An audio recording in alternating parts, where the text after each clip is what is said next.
হাজার হাজার মানুষ হত্যা করেছে, 22,000 আহত আছে, হ্যাঁ, 500-600-র উপরে অন্ধ বিকলাঙ্গ হয়ে গেছে, 65 জন শিশু হত্যা করা হয়েছে, হেলিকপ্টার দিয়ে বুলেট ছড়িয়ে বলা হলো পানি ছড়ানো হয়েছে।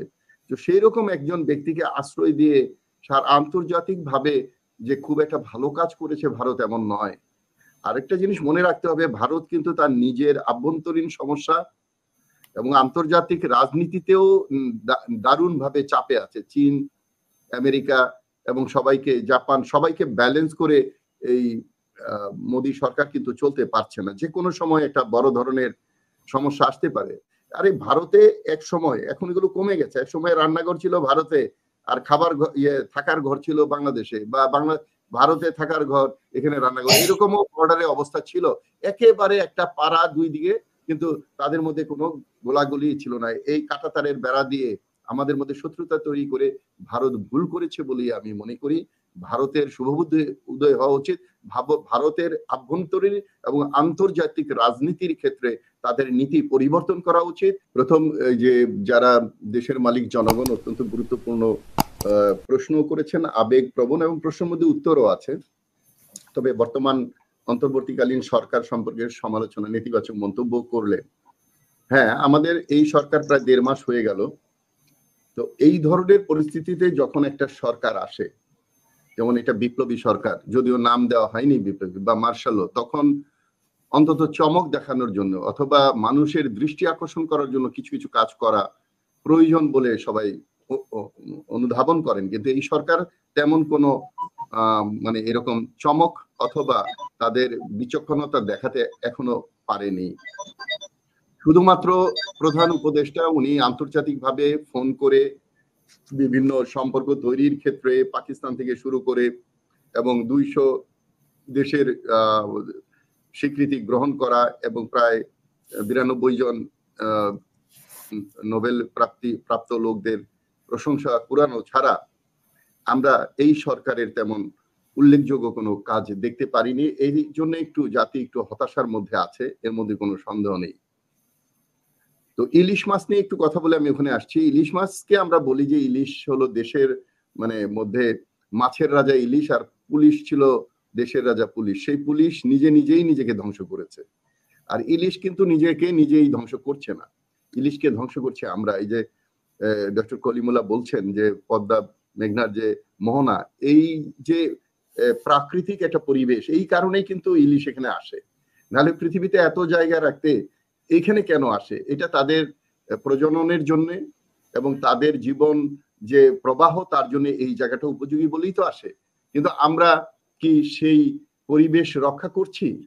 আজকে পরিবেশ আমাদের যে উপদেষ্টা উনি বলেছেন যে 1 তারিখ থেকে পলিথিন উঠানো হবে, এই হবে।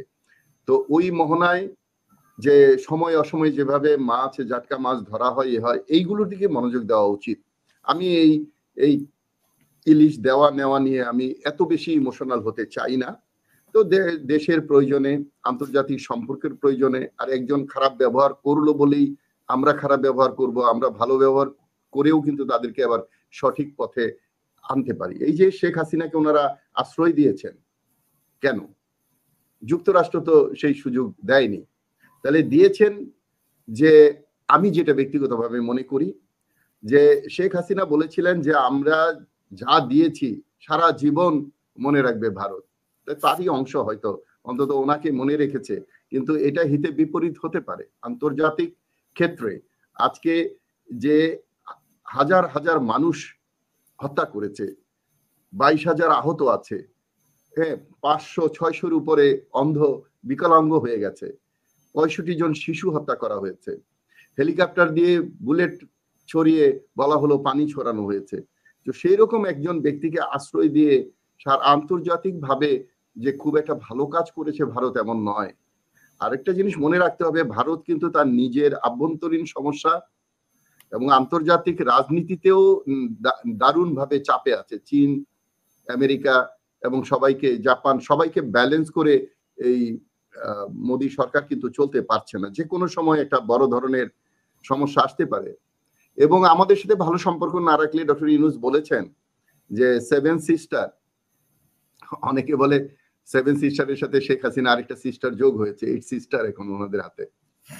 তো এই যে সেভেন সিস্টারের যে যদি শান্ত রাখতে চায়, যোগাযোগ মেনটেন করতে চায়, বাংলাদেশের মাধ্যমে যোগাযোগ করতে চায়, তাহলে তো এই আমি মনে করি পার্বত্য চট্টগ্রামকে অশান্ত করার কোনো সুযোগ তাদের নাই।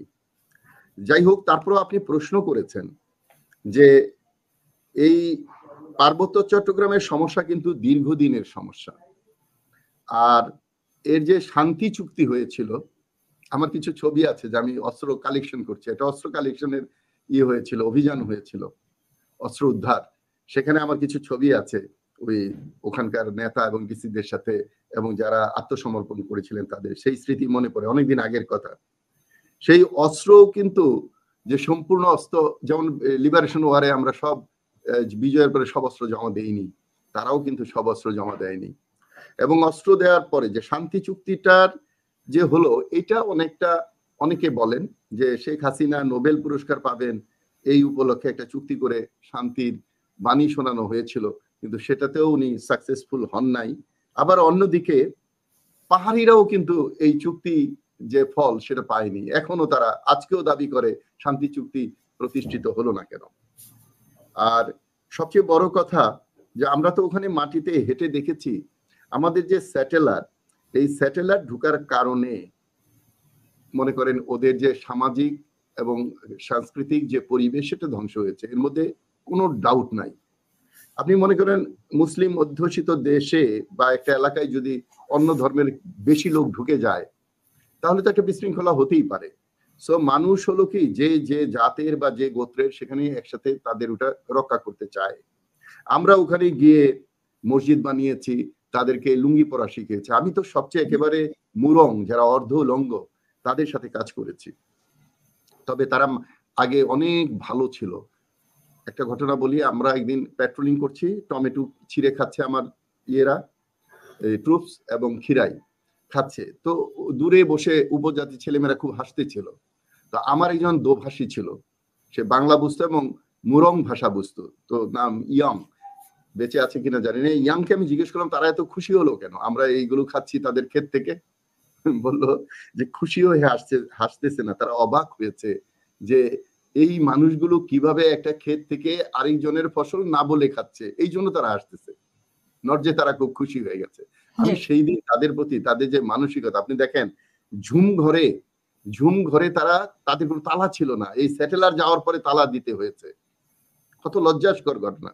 এই ঝুম করে একজন বৃদ্ধ মহিলা যে প্রেগনেন্সি যার হবে, ওকে নিয়ে ঝুম করে থাকতো, ওখানে বাচ্চা হলে আবার নিয়ে আসতো পাড়ায়।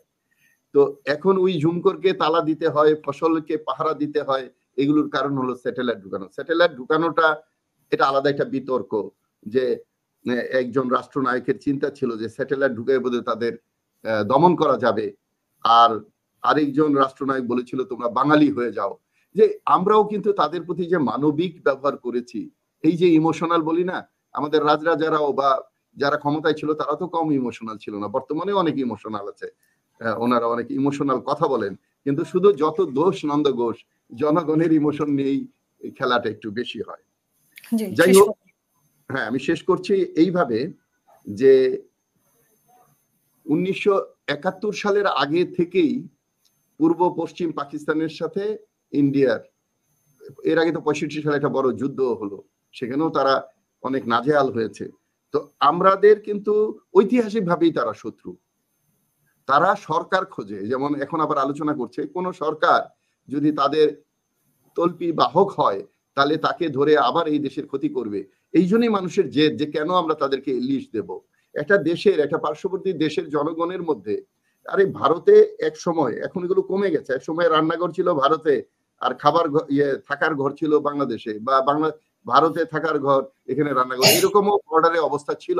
একেবারে একটা পাড়া দুই দিকে, কিন্তু তাদের মধ্যে কোনো গোলাগুলি ছিল না। এই কাঁটাতারের বেড়া দিয়ে আমাদের মধ্যে শত্রুতা তৈরি করে ভারত ভুল করেছে বলেই আমি মনে করি। ভারতের শুভবুদ্ধি উদয় হওয়া উচিত, ভারতের আভ্যন্তরীণ এবং আন্তর্জাতিক রাজনীতির ক্ষেত্রে তাদের নীতি পরিবর্তন করা উচিত, মানবিক হওয়া উচিত, এবং অত্যন্ত উন্নত মানের উন্নত রাজনীতির দিকে তাদের ধাবিত হওয়া উচিত বলে আমি মনে করি। ধন্যবাদ।